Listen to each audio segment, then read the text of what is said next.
Dr. John Amobadi, and your host.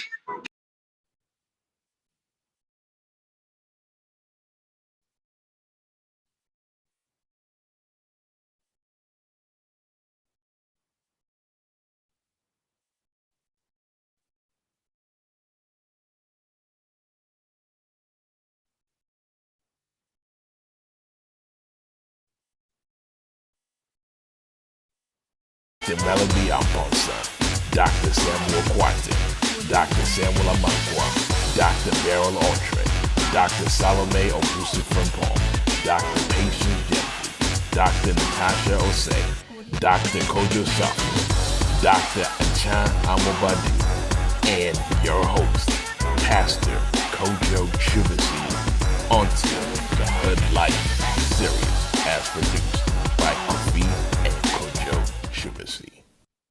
Ladies and gentlemen, get ready to meet the 2019 North American Ghanaian Adventist Doctoral Class.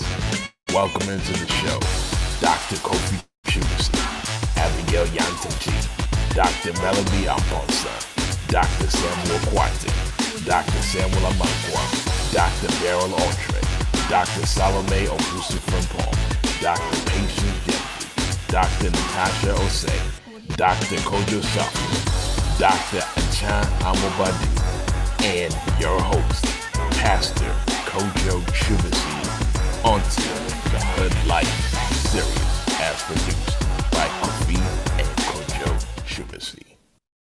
Ladies and gentlemen, get ready to meet the 2019 North American Ghanaian Adventist Doctoral Class.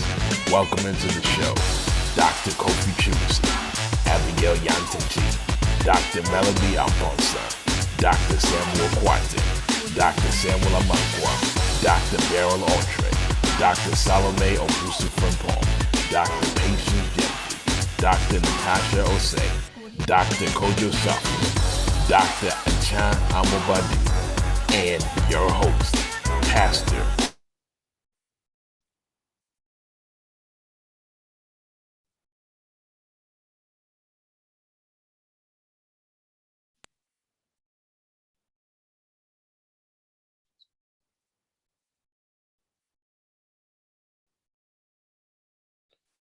All right. Welcome to the hood.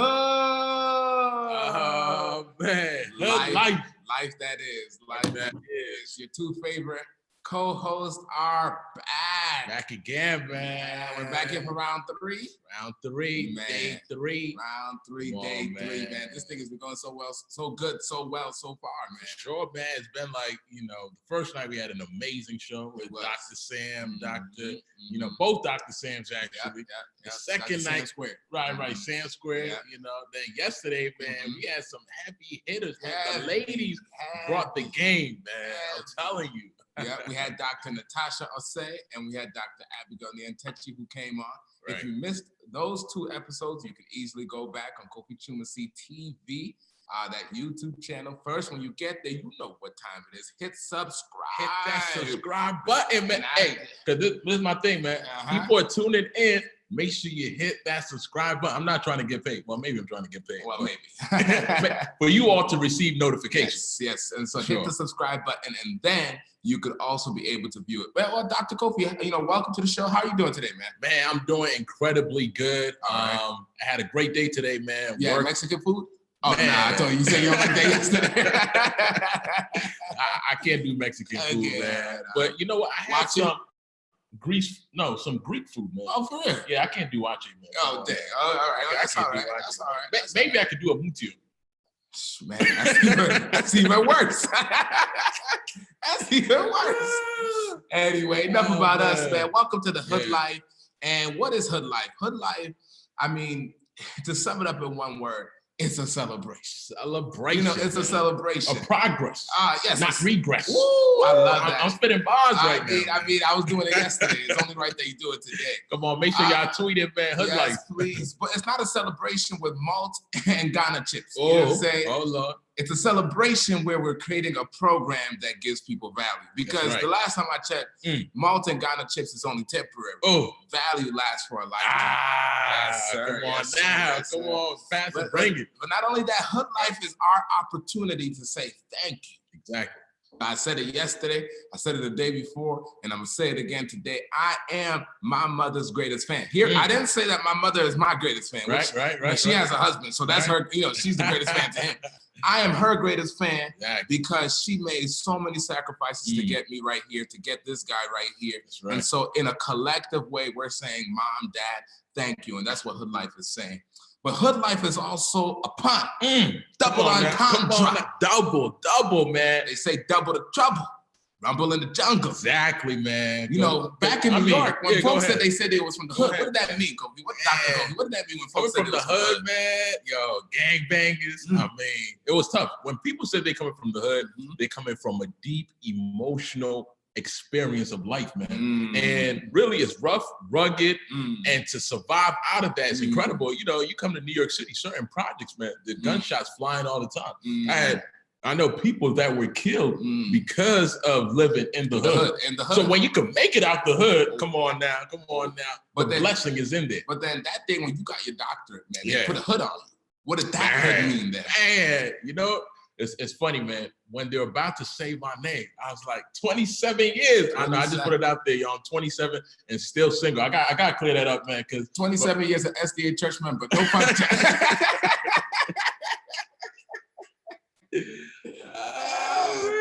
27 years, man. But I gotta let them, people thought I was seeing somebody. We did the youth camp review, man. They thought I was seeing. Did I see somebody? All right, it's cool. Yo, man. I was just checking. Brother single, man. But 27 years when they're about to call my name, it was surreal because I seen my father get his doctoral gown. I was like, man, I always want to get something. Like, I want to be called doctor. You know what I'm saying? And it was a good point. That's why we got to achieve. That's right. Because when I grew up, I grew up thinking that there was no other alternative to life. I had to get a doctor. Exactly. Simply because I saw my father and his friends get it. Man, and in the same sort of way, that's why it's important for us to achieve. So that when our kids grow up, watch this now, they see this kind of achievement as normal. Ooh. That's a bar. They see this kind of achievement as normal. Yeah. And if it's not there, then this is out of rhythm. You see what I'm saying? Exactly. And so, I'm not saying I have a doctorate yet, but then I'm still working towards. Well, you're honorary. I mean, you got the juice. Man. Sure, they should give me honorary degrees from all of y'all universities. So it's all right. If they're giving it to Kanye, Oprah, come on, man. Hey, man. Well, a couple of things real quick. First and foremost, we got volume 3 of the book called Top 25. Volume 3. Volume 3. And so if you want volume 3 of the book, what you do is that you go into that link and drop your name and drop your email over there. We will send volume 3 over to you. In addition to that as well, if you're trying to call in, we're going to open up the lines around 8:40 so that you could call in and ask our guests any questions. Our number that you could call in with is 347-791-1406. 1406. Don't forget that. Register that in your memory. I think it's time for our grand introduction. Oh, it's time. I see people gearing up. And the book link will be there shortly. When we get a little bit halfway into the show, the book link will be there. We'll tell you all when to refresh your browser so you can put that in. But the coaching link is, well, I went ahead of myself. Go ahead, man. Yeah, we'll get to that. We'll get to that. Let's get to the grand introductions. Let's get these people out. It's 8:10. It's time to get, the first 10 minutes is ours. It's our time. The next time is the rest 15 minutes for our guests. So this individual right here, it's time for me to introduce this man. This man right here. I can't wait to introduce this man. This man is a legend in his own right. He is an author, an entrepreneur, a podcaster, a public speaker, at times a teacher, and yes, right now, a doctor. He has his own clothing line called Abrantia and Signora, and he has just released a book called You Already Won. He promotes it through his podcast, the K-Love Experience. Man, I just want to listen to it because it sounds so good. He is a doctor of nursing practice. Please, tonight, welcome to the Hoodlyfe, Dr. Kojo Sarfo. Dr. Kojo, come on now, man. Yeah. What's going on, guys? What's going on? Hey, I just want to thank y'all for the energetic introduction. It's always fantastic to talk to y'all. I've been knowing y'all since the youth camp days back, a decade ago. And it's amazing to see how far we've come. So I'm just so excited to be here. Thank you once again for the platform. Dude, man, I feel like when you won, I won. You know what I'm saying? You already won. Hey, I like that. Hey, right there, man. I mean, Dr. Sarfo, it's like, that's such a big accomplishment. I mean, you got a book Yes, out. sir. It's called You Already Won. Please hold it up again. Yes, sir. You already won. This is the proof, because I don't actually have the live copy yet because I ordered so many of these, but the live copy is up on Amazon and you can purchase it right now. Excellent. I mean, real quickly, man, what inspired you to write that book, man? Well, I did this book for the people I did it for myself a little bit because it was cathartic to put out my whole experience. But this book is also for the people who are coming behind me, to be transparent and to let people know that, because I did it, you can do it too. Because people get to, the top in a sense, and then they stop giving back because it's easy to, be comfortable where you are. But I want people to, know that they can do it as well. And I wanted to bring people along with me. So that's the inspiration for this book. I hear, and I love that title because, you're not saying that you're going to win. Right. You're saying, you're not even telling people that you're winning right now. Right. That's another thing. That's present progressive. You're telling people you already won, accomplished, past tense. Like, what? Talk to us, man. What is the talk to us about that, man? Why do you do that? I mean, you already won. I mean, it's only 3 words, but those 3 words are intended to be very powerful. It's a mindset that you have to live your life with because, you're going to have problems in life. It's not a matter of, if you have them, it's a matter of when. Adversity is going to come, whether it's come for you or whether it's in the future, it's going to come. So you have to be prepared for it. So when life knocks you down, you have to have a plan to get back up. So when you have that you already won mentality, nothing is going to knock you off. You can't be deterred. You know that even if you take a small loss, you're going to win at the end of the day. So that you already won mindset, you already win at the moment you decide to win. Man, let me tell you, man, with that explanation alone, Dr. Kobe, I feel like a winner right now. Man, truly. And you know what? When I saw the book, man, I was so hyped. I was excited, man. I shared it on my WhatsApp feed, man. People yes, sir. I appreciate that. Get that, man. And I really want to say this, man. I'm really, inspired by your accomplishment, and I know a lot of people are, man. You've already won, man. So, yes, sir. Well, I just want to let you guys know something. I got the book right here. You know what I'm saying? Got the book right there. You know what I'm saying? It is available in ebook format as well. So you can, if you like reading on your phone through Kindle, you can get it on your phone in ebook format, or you can get it, in paperback format. So whichever way you want to get it, I appreciate it. No, man. Thank you. We appreciate you, man. Thank you for putting that sir. out. It's a gift. Well, we're going to talk a little bit more about your journey. I mean, I'm talking about your path to the doctorate, your entrepreneurship journey. We're going to talk all about that. But before we do so, we have another introduction. Come on now. Someone else we got to bring out at this moment, man. And it's my special pleasure to introduce this person. This person hails all the way from the Berrien Springs. You know what I'm saying? And this person, and we go way, way back. In fact, we used to get babies sat together. You know what I'm saying? And, this person, she's a blogger. She's a wife.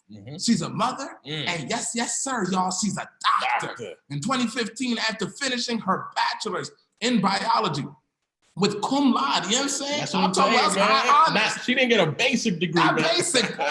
This cum laude out here. She said, you know what? That's not enough for me. So she went to an additional schooling and she accomplished her doctorate in dentistry. She loves putting smiles on people's faces, and I'm sure that she's going to do the same to your face tonight. Please come into the Hoodlyfe, Dr. Beryl Archery. Hey, y'all. Thank you for the introduction. There she is. There she goes. Man, Dr. Archery, how you feeling tonight? I'm great. I'm really excited to be a part of this program and everything that it stands for. We're excited to have you, you know what I'm saying? And we're excited that you could take out this time and be with us. Dr. Archer, I'm just going to be honest with you. I get a little bit insecure around dentists, you know what I'm saying? Because I always feel like when a dentist sees me, they're like judging my teeth. You know what I'm saying? You always examine it, and in their minds, they're like, better come to my office right now. So, you feel like, have you ever looked at someone and you're just kind of like, ooh, okay, like come to my office right now, like don't keep the child, like, Yeah, to be honest, ever since I became interested in dentistry, I do look at people's teeth. Usually, the first thing I look at is people's teeth. Yeah. And with what I know now, I really look at their teeth. You know, people have been through some things, no judgment. Just come to one of us. You have good teeth. You know what I'm saying? I'm seeing your smile, beautiful smile. You know, Braces. I feel like it doesn't work. I have good teeth. You can't, right. 'Cause you're a walking promotion. Right, that's what I'm saying. Right. And that's the first thing I'll look at. But you know what? The first thing I also look at is teeth too. Yeah, you know what? My teeth are not the best, but Right, that's the first thing I look at. Yeah. You know, and so, you know, that's why we're glad that you're in the world. You know, fix up our teeth and, you know, keep us healthy and stuff. Well, and you know what? Let me say this, man. Barrow's probably one of the only few we have in our community that's a dentist. I think I really know, apart from the other person that we're going to interview soon, I know one other person. Yeah. So I mean, it's a profound accomplishment. Yeah, really No big doubt, accomplishment. But, you know, in addition to that as well, it looks like you're in a room fit for another human being that came out your stomach recently. Let's clap it up, man. That's beautiful. Talk to us about that. You're a mother now. Yes, I am. I'm just 2 months into it.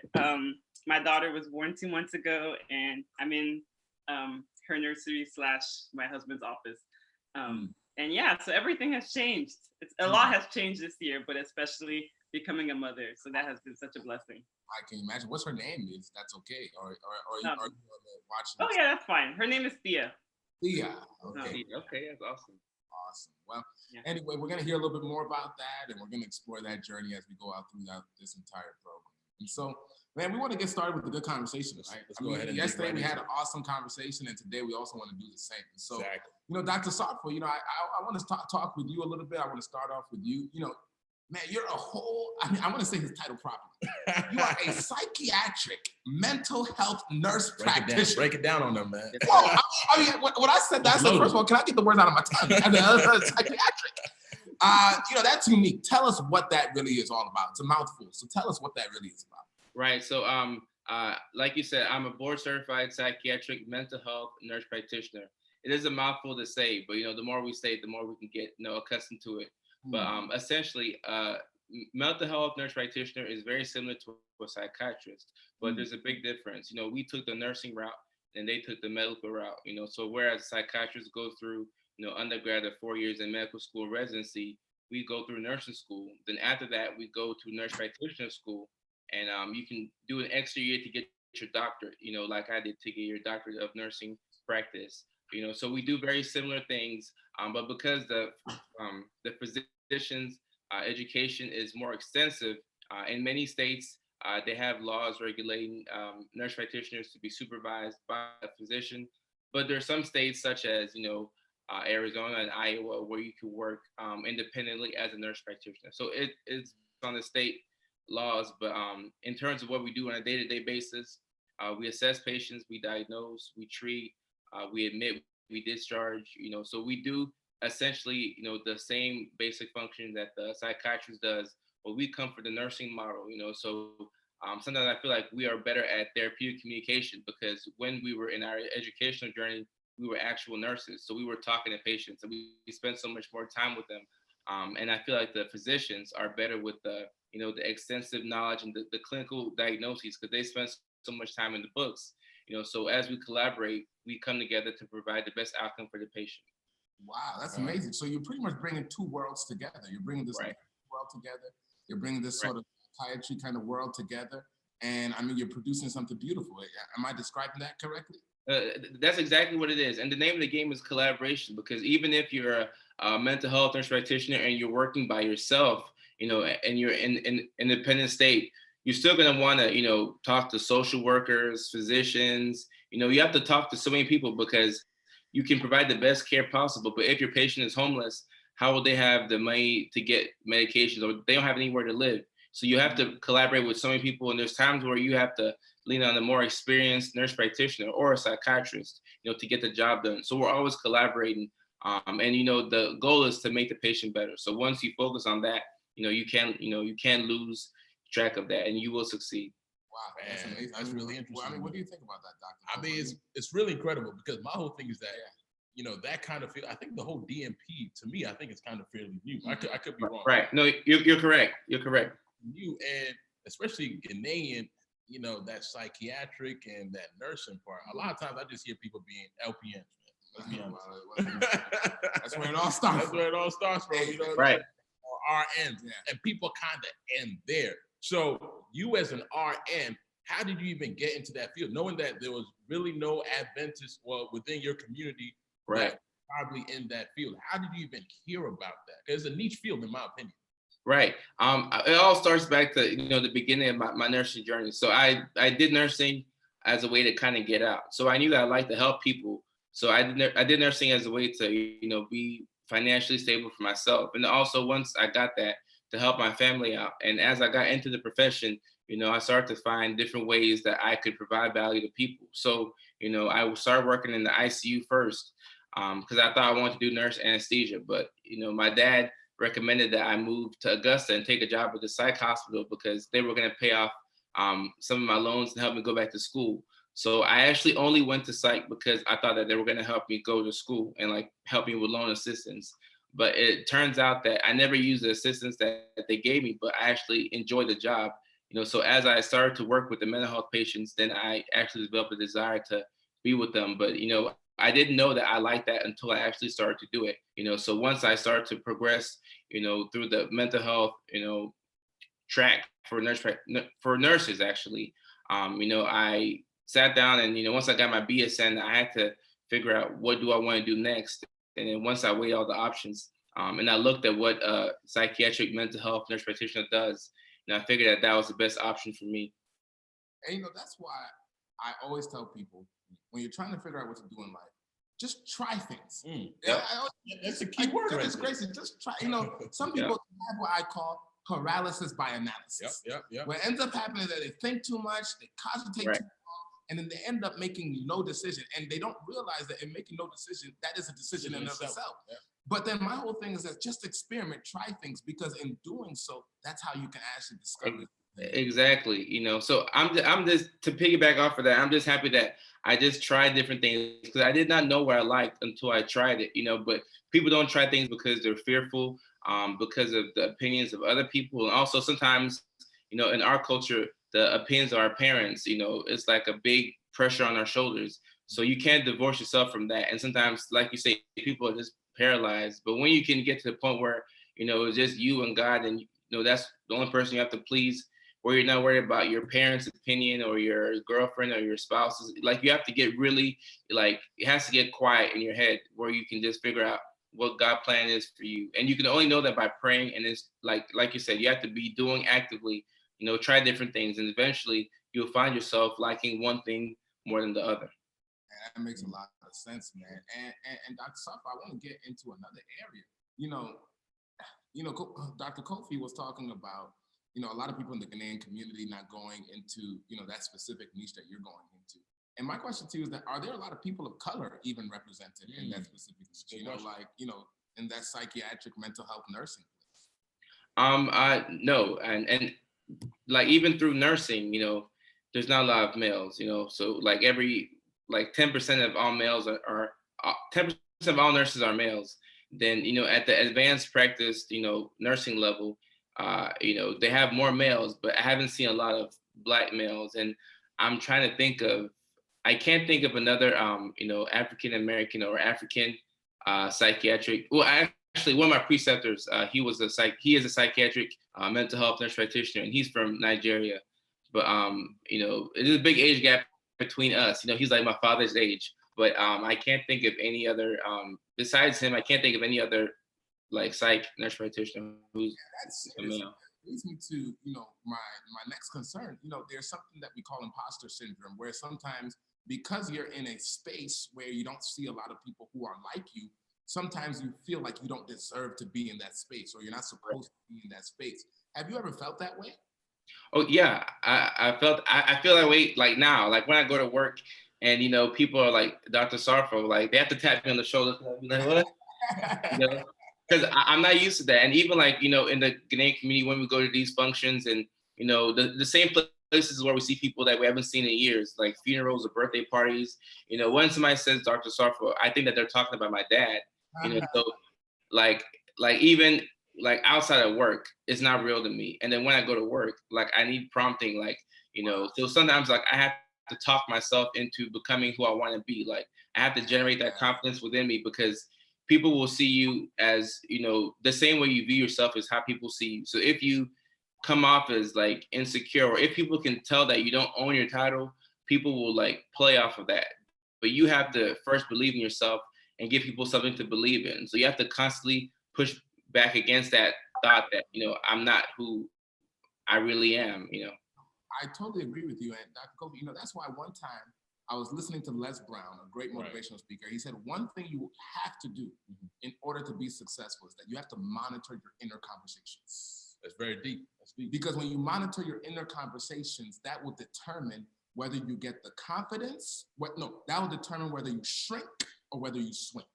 You know, and so that's, you know, a pretty powerful, I guess, approach, you know, to dealing with that sort of issue. And so thank you so much for that.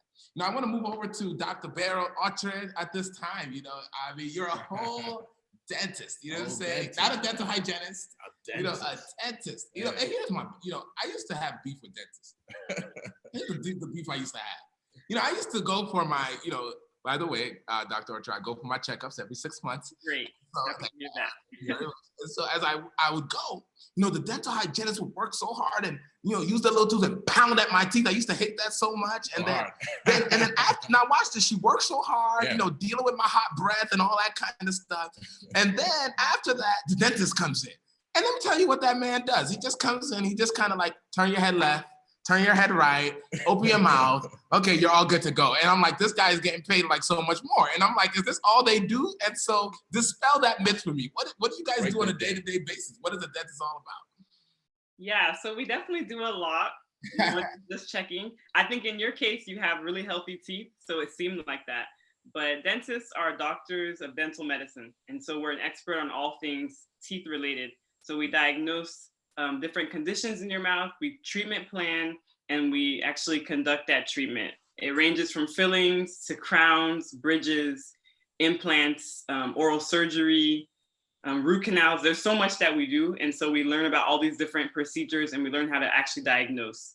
And so the hygienists, we work alongside them. They are more specialized in prevention of gum disease. And so they're cleaning your teeth, they're cleaning under your gums. They typically do like a bachelor's program. And for us, we do an undergraduate and a doctorate program. So we're kind of the expert. And that's not something you need to acquire first before you become a dentist. You don't need to be a dental hygienist before you become a dentist. No, you do not have to do dental hygiene first. A few people kind of take that path as a stepping stone, but typically people would just go straight to the doctorate in dental surgery. So you not having that, you know, I think that's interesting right there. You not having that experience, you know, did that hurt you when you went to dental school or not really? So I would say yes and no. I just had a couple classmates who were hygienists before, but the majority of us came straight to dentistry. And most of us shadowed beforehand so we could expose ourselves. So we knew a little bit. But once you get thrown into dentistry, you find out that there's a whole language. So you have to learn this language, all this terminology. We use a lot of different instruments. So that's a huge part of our training as well, is learning all these different instruments, how to utilize them.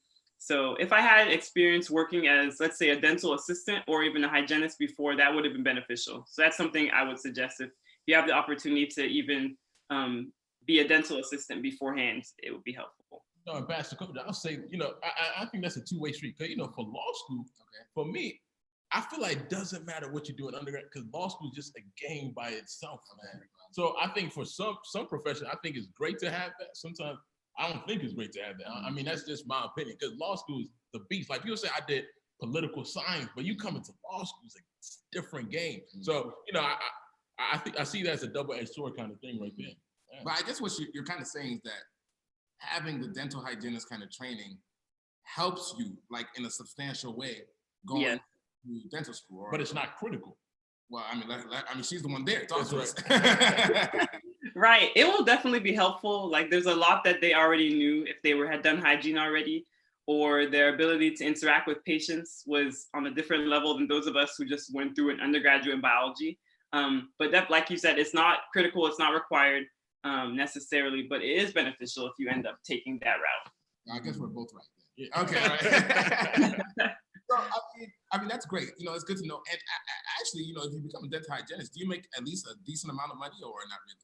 Yeah, hygienists make a good living. I like to put it, compare it to a nurse's salary versus like a physician, although we don't make as much as physicians, but they make like similar to like an RN. So they make good money as hygienists.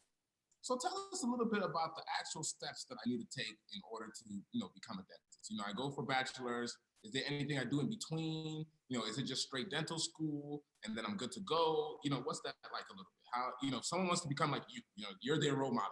You know, what steps are they taking concretely to get there? Hero. What steps are they taking?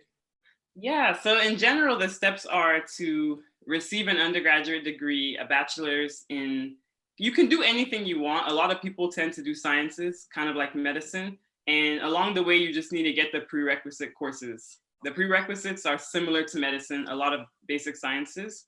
And then you have to take the DAT, which is the dental admissions test. That's a huge hurdle. It's a big exam, kind of like the MCAT. So you need to sit down and take a good amount of time to study for that. You can't just say, I'm just gonna go take it. You need to really prepare for that, take that, and then do the application process, which is about a year cycle. So if you were to apply summer or fall of 2019, you would be matriculating to start fall of 2020. So you have to plan ahead to know. For example, I started dental school straight out of my undergraduate, so I applied the year prior. Okay.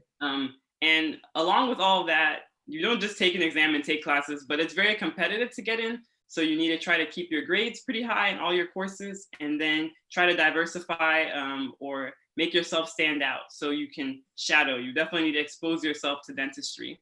You also want to— right there. Yeah, talk about that. What makes a strong application? Right.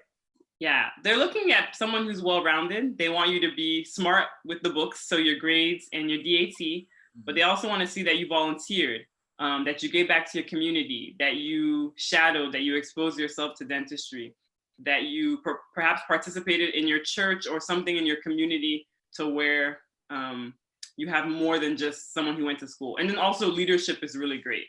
So I participated a lot in the Pre-Dental Society at my university, all the way up to president. My final year, I was the president of that group. And so that leadership experience, I think, set me apart as well.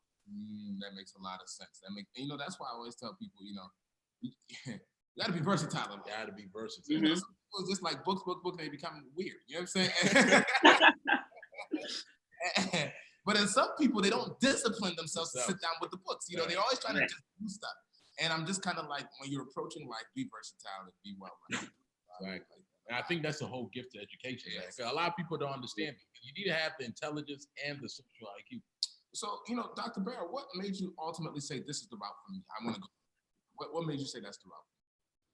So for me, I had a general interest in the medical field and sciences, but I personally had braces, and my orthodontist kind of inspired me. And then I was just kind of looking into dentistry and just became fascinated with it. I recognized that it was a science, but it was also an art. It also has elements of engineering. And I just thought it was unique. And also as a Ghanaian, I don't know very many. Well, I'm starting to network and meet more Ghanaian dentists, but I realized there was a niche there for education for our community, because not a lot of people see the dentist regularly back home or even here. Nah, so, let me tell you what their dentist is. They chew that little thing. You know. Yeah. The chewing stick. Yeah. Man, no, that's very inspiring. You know, man, Dr. Safra, you know, you're laughing over there. I weak because I can relate, and plus I had to spend so much money on my teeth after school, so like I know a little bit about, you know, that whole, what I know from a patient perspective about the whole thing. Yeah, no, that makes a lot of sense, man.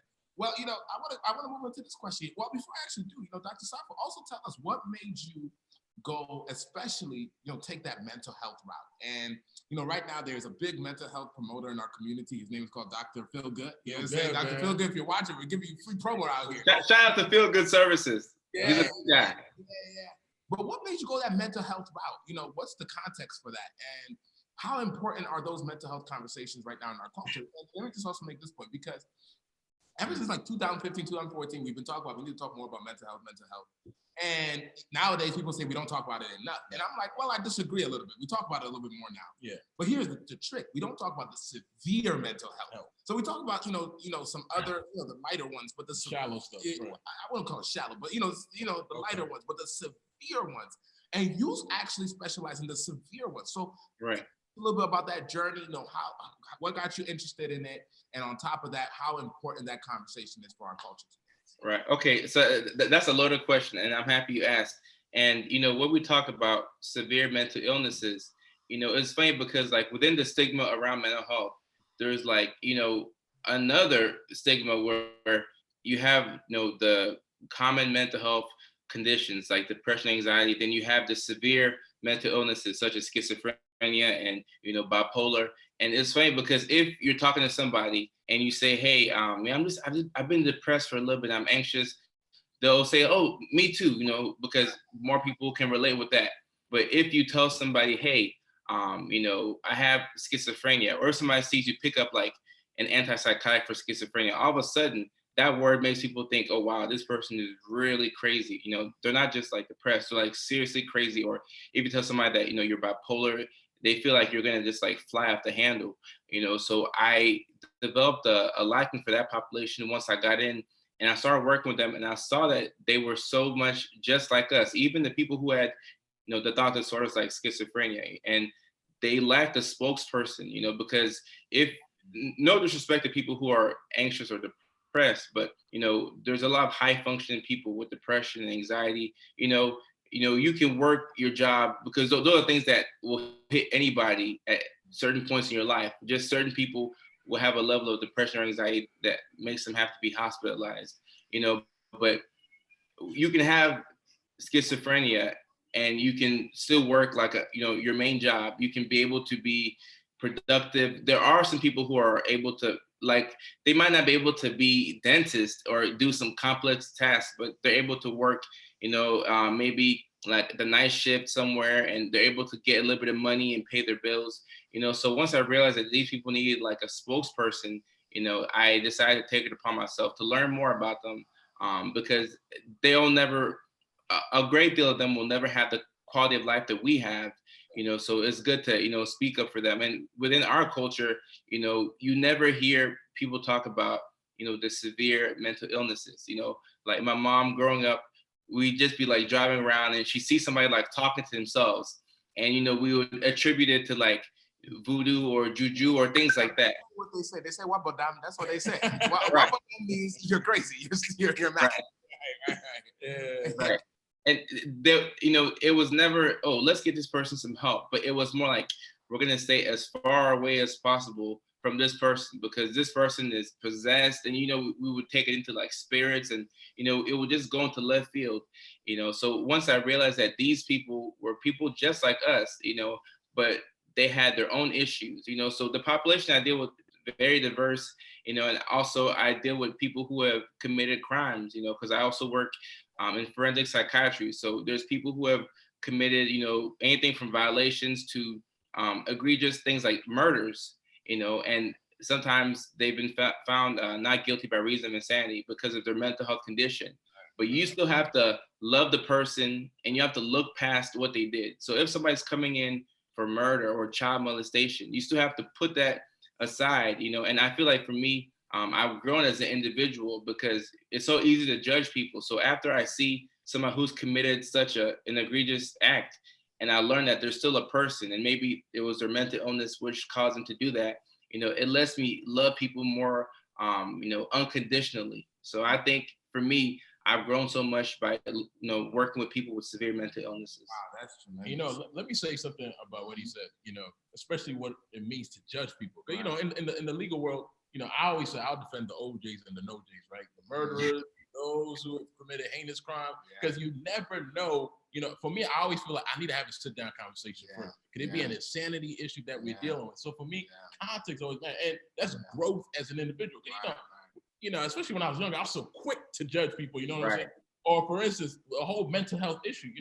I think a lot of times at our youth camps, we're always about rules, but people don't understand the mental depression, anxiety, all these things that people are going through. So, you definitely talk about growth as being an individual. And as I hear the both of you talk, the word that keeps popping to my mind is advocacy. Right. Advocacy. Right. And, for those who are viewing, those who are listening, if you're still in this valley of decision where you're trying to figure out what do I do or what do I do with what I have, start to explore the aspect of advocacy. Exactly. What is there, or is there something for which I can speak up for? And so I really appreciate that, Dr. Sarver. We want to talk about challenges and failures a little bit. And so, Dr. Archer, I want to get back to you at this moment. And, of course, as I said, the past 2 shows, life is filled with winding turns. And the path to your doctorate wasn't smooth. In fact, in your undergrad, you actually experienced a loss. Actually, you experienced the loss of your father. Can you talk to us a little bit about that? What kind of mental space were you in? I mean, what did that do to you? How did that affect your journey, losing your dad? Yeah, so in my first year of undergrad, my dad passed away from stomach cancer, and that was devastating. It completely turned my world upside down. And for me and my family, it was very, very challenging. What really got us through that time was our faith, and was my dad's faith, because my dad, even at the end of his life and his final hours, held on to the hope he had in the second coming. And he actually excited everyone around him for that time where he would be restored. Additionally, for me, how it played into my journey to dentistry is that my dad was a nurse, and he was very passionate about being a nurse and about advocating for his patients, having a genuine connection with them, hearing what they had to say, and instead of just coming into a room, give them their medication and leave. And it always stuck with me, like, how can I be that kind of clinician to where I really care about my patients? And so losing my dad and continuing on this journey to dentistry, I just always felt like I wanted to make him proud. I wanted to be the kind of dentist as he was a nurse. And one day we'll talk about those stories in heaven. And, you said it was challenging, and,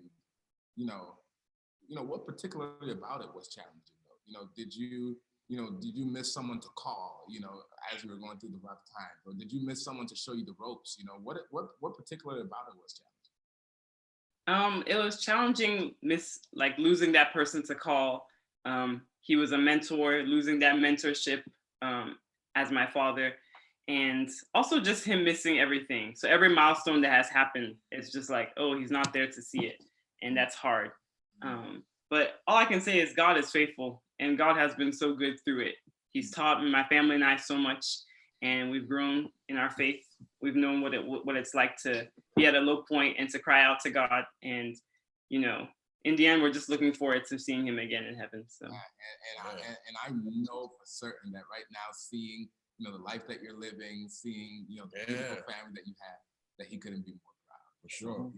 I always think when people lose that significant one, man, it's like, sometimes you don't call your parents for like 3 weeks, you know what I'm saying? But you know that they're still there. Right. Is no longer there, and you're still going on with this rigorous academic journey that you're on and finishing at it. Man, I think that's just incredible. And just a lesson to people out there, man. Never ever give up, despite any hurdles you might go through in life, man. Now let's get to some juice, because right before you went into dental school, you got engaged. Yeah. And you got married in dental school. I'm gonna be honest, okay? Full disclosure. I was a little skeptical. I said, how can this lady get married and go into a whole dental school? She gonna drop out. There's no way she's gonna drop out. And it's like, I mean, talk to us. Did you feel like some people were skeptical? And let me add this. A lot of times, I know we have a diverse amount of people watching this, but I'll say this for our Ghanaian community. I can speak of that. Marriage is people's goal. Right. It's the end destination. Right. You know what I'm saying? And let's be a little bit more real. Considering the fact that her husband is a medical doctor, I felt that maybe she was going to lose some incentive to actually continue. Her medical doctor, she said. And so, talk to us about that. So there were some concerns in the family, even myself personally. But I feel as though God calls people to marriage at different times and different seasons. And he called myself and my husband to marriage at that time. And for us, it just helped us. So we supported each other on our prospective journeys. He was in residency, he's like in fellowship now. I was in dental school, I finished. And honestly, being married for us just helped us to have that companionship and support. And it was a lot to balance, being a new wife and being in dental school, but I rose to the occasion and I feel like it has worked out well for me. Okay, all right. I mean, but my question to you is like, you know, two things over there. What, you know, like what we raised up at a certain point, you know, what made you say, I'm not going to leave my dreams just because I became a wife? You know, because that happens a lot of times, you know, where what ends up happening is that people drop their lives to become someone's wife. And I like Beyonce's philosophy. She said, have your own life before you become someone's wife. You know? And so what said to yourself, no, I'm not dropping my dreams. I'm not dropping my goals. What made you say that? Yeah, me personally, I'm just a very determined person. So if I put my mind to something, I'm gonna finish it no matter what. And so I knew I was gonna become a dentist no matter what. So nothing was gonna deter me from that. And if something was going to deter me, I probably won't pursue it.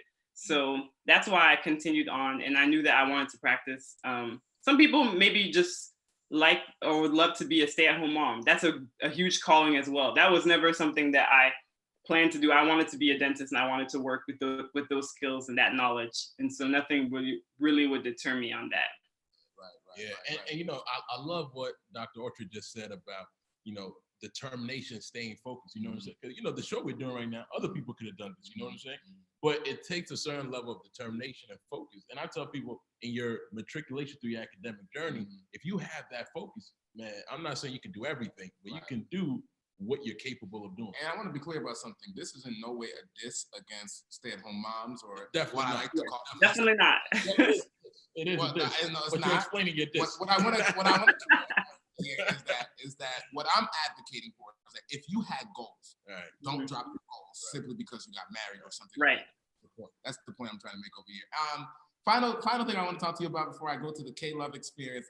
I want to ask you, you got pregnant, you know, in dental school.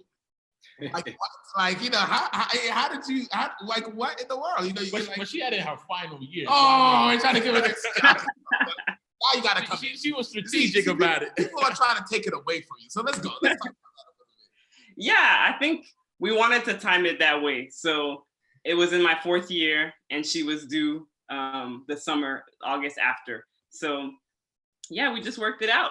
And God worked it out. And for me personally, God blessed me with a pretty smooth pregnancy to where I was able to, you know, continue on with my 4th year. It didn't really deter me or affect my academics negatively. I mean, there was some hardships throughout, but it worked out. I love it. No, Dr. Sarfo, you know, you're just like, to me, you're the guy who could do everything.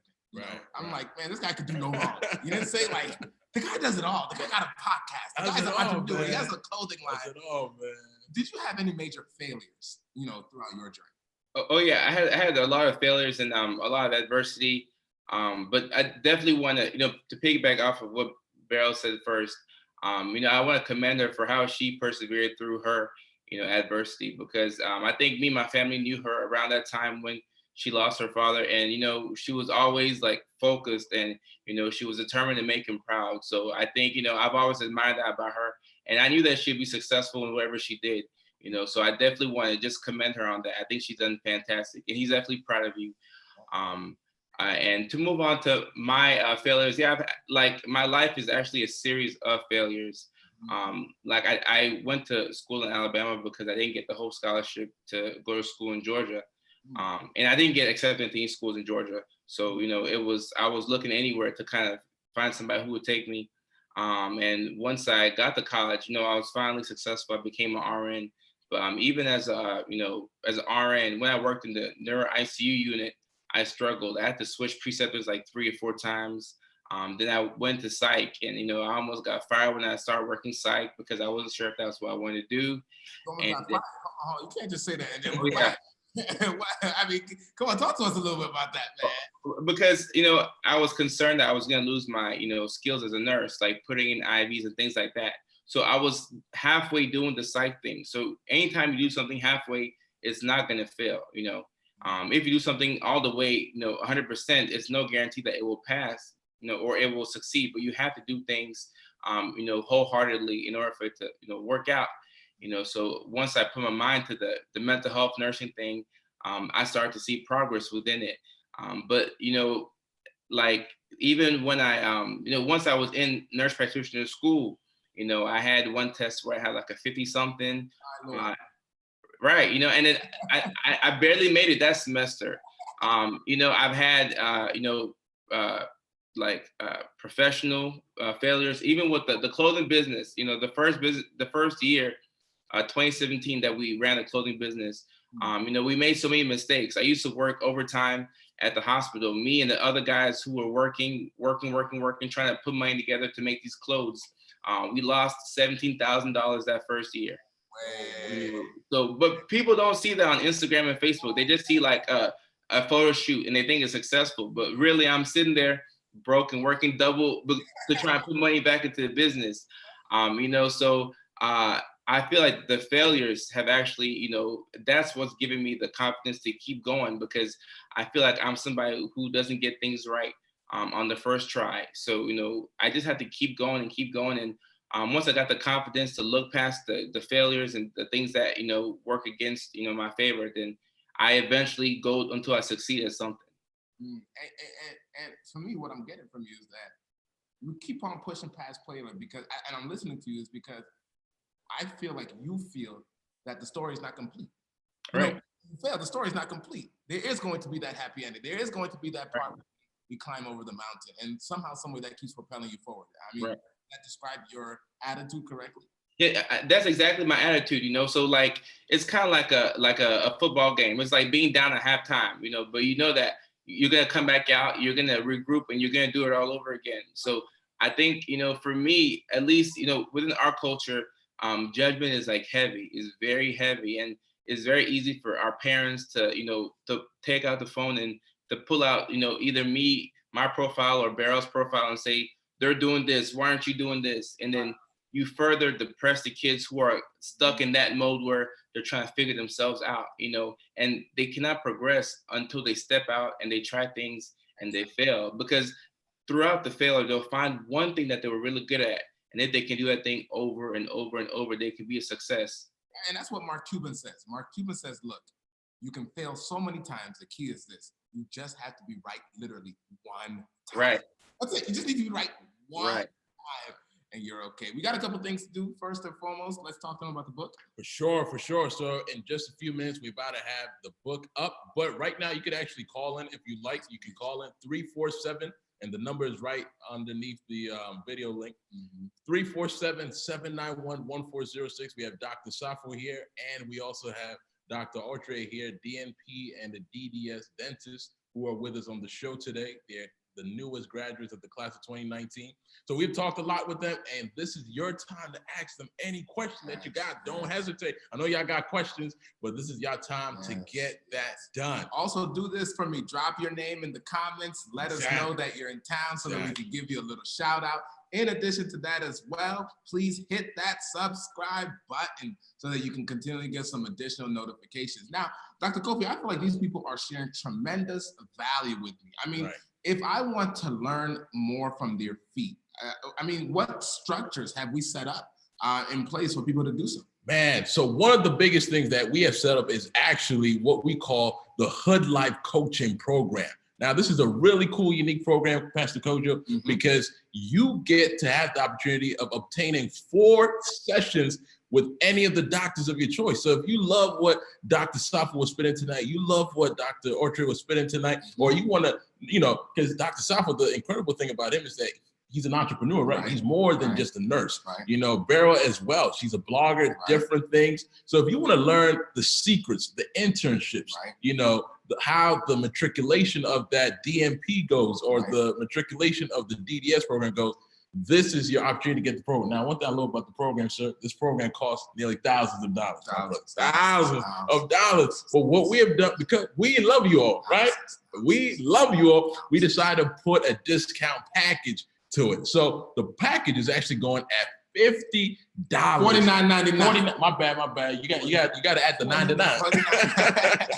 So it's $49.99, and the link is actually right now on So if you look at the YouTube or the Facebook, the link is right there. All you have to do is click on it, an invoice will be sent to you, and we will get you set up. Yes, but originally, you know, this price goes for $349.99 because of the amount of value that you're getting. But Dr. Barrow gave a $100 scholarship today. Dr. Safa gave a $100 scholarship today. You gave a $100 scholarship. I ain't giving no scholarships today because I, you know, greedy nation. But then, you know, and so because of that, the prices dropped down. But then after this show, it goes right back up. And so, I mean, I'm talking about after this series, the Hoodlyfe series, it goes right back up. And so it's a limited one-time offer. And so we want you to take definite advantage of that. Definitely advantage of that as well. Well, we got 4 minutes left, man. I feel like this conversation went too fast. Too fast. Well, real quick, I want to talk to you guys. You know, you have the doctor now. What are your plans afterwards? You know, what's your plan now with the doctor? What's the big goal? What's the final destination for you? Any one of you can start. Well, ladies first. Thanks. I'll start. I think for me now, I want to learn and grow as a dentist since I'm actually out practicing in the real world. But ultimately, I want to use it as an opportunity to give back to the community, especially our community as Ghanaians. So I would love to continue to have opportunities to educate and promote oral health. And also, I would love to do something back home as far as like a clinic or working with dentists who are already in Ghana to help communities there locally. So that's my main goals. I dig it. And yourself, Dr. Safa? That's fantastic. Mine is very similar. You know, professionally, my goal is to be the best, you know, that I can be, you know. So whether I'm teaching in the collegiate setting, I want to be the best instructor. Whether I'm working in the, you know, if I'm practicing, I want to be the best mental health nurse practitioner that I can be, you know. And I feel like, you know, because I just graduated, I started at, you know, level 0. I'm starting brand new. So I'm going to get in there, make sure that nobody will outwork me and ask me any questions and be humble.